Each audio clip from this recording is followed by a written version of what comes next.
Earliest memory, I think, in fact it is, the day before I started school. My father came in and said, "It's school tomorrow," or something like that, and I said something like, "Oh good." In fact, my first day at school was a bit of a nightmare. I screamed the place down. I wanted to go home. I hated it, but I got used to it. The lasting memory I have of that first classroom is the smell of powdered paint and chalk. Music that I remember, I think the earliest song I remember liking was Rolf Harris, Two Little Boys. That was before I discovered real music. Then of course the Beatles and the Stones and the Kinks and Marmalade and everybody came along. Yellow Submarine, I remember being really into Yellow Submarine. And Dave D, Dozy, Beaky, Mick and Titch, and a whole pile of bands. And I like people like Neil Diamond and Johnny Cash. And so I liked a lot of music in the 60s. The 60s was about that. The 60s was about variety and freedom, and it wasn't about one particular sound. People talk about the sound of the 60s, and I think the sound of the 60s was a bit of everything, you know. There was the psychedelia. I was sort of 6 when all the San Francisco hippie movement was going on, so a bit young to be involved in that, but I sort of caught the vibes. And yeah, the Beatles, though, I think were the main band, the main people to listen to. And we had a radio station, Radio 1, that started in 1967. And I remember Radio Luxembourg. That was the station that broadcast, probably broadcast all day, but we could only pick it up at night, and as kids, we'd hide underneath our blankets at night with the little portable radio and little earpiece, stick the earpiece in and secretly listen to Radio Luxembourg when we were supposed to be sleeping. So that was the cool thing to do, I think, back then. I was 5 when that happened, so I don't really remember much about it. I remember in the late 60s thinking, you know, there's a World Cup coming up in 1970, and knowing that we'd won the 66 one, so yeah, I was sort of aware of it, but I didn't really get into that very much. The team, I suppose, the team I supported, I remember actually, I adopted Arsenal when I was at junior school. We had 2 gangs at school, football gangs. They weren't violent or anything, just they used to go around. There was a Leeds gang, Leeds United, and a Chelsea gang, and the Leeds fans would come up to you and say, "Who do you support, Leeds or Chelsea?" And the Chelsea fans would go, "Who do you support, Leeds or Chelsea?"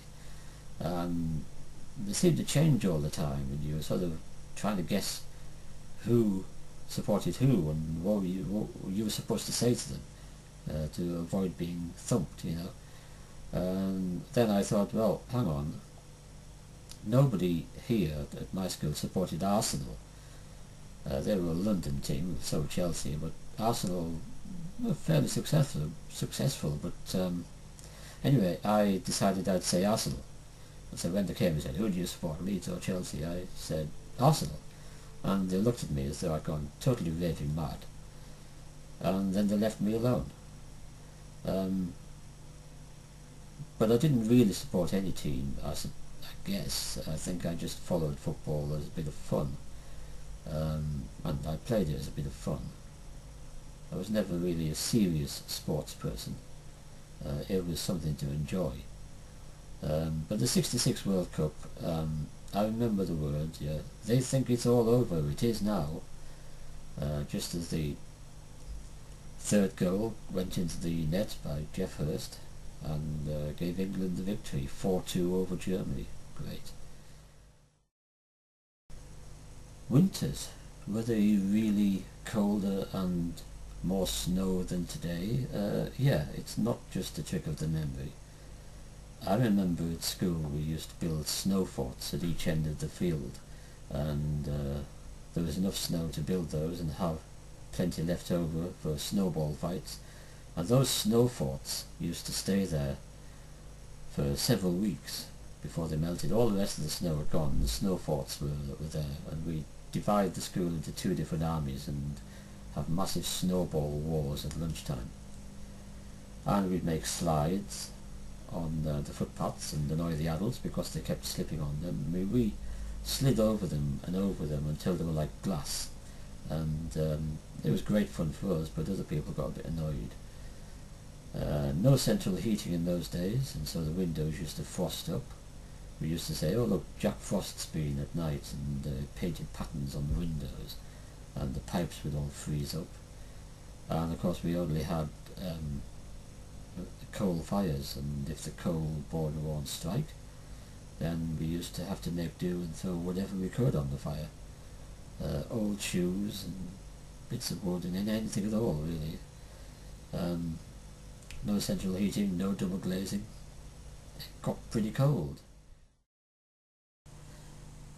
We had posters on the walls of the astronauts who were going up in the Apollo spacecraft, and we watched them landing on the moon on TV, and that was okay for a while, but after I mean, my parents would sit there glued to it, but after a while I began to want my cartoons back on television, and I got pretty angry when I put the TV on to watch Scooby-Doo, and there was Patrick Moore talking about the moon landing again. Well, shut up. Because to us kids it wasn't anything spectacular, it was the idea we'd grown up with, and of course we'd seen Star Trek on the TV. If I could summarise the '60s, gosh, it was the peaceful, social, cultural revolution, I guess. It was a big change in Western culture, Western attitudes, freedom of expression through music, through what you wore, through the way you behaved, how you lived.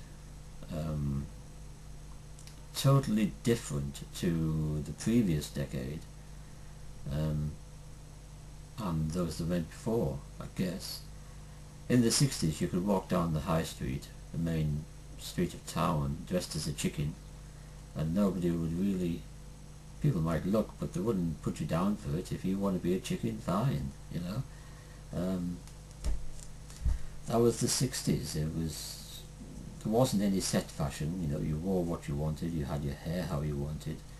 There were popular fashions, but you could be yourself. It was an era of individuality. And I think that was what was great about the '60s. I don't think we'll ever recapture that. I picked up the vibes of all the stuff going on around because I was only young, too young to be a hippie, too young to be a mod, too young to be a rocker.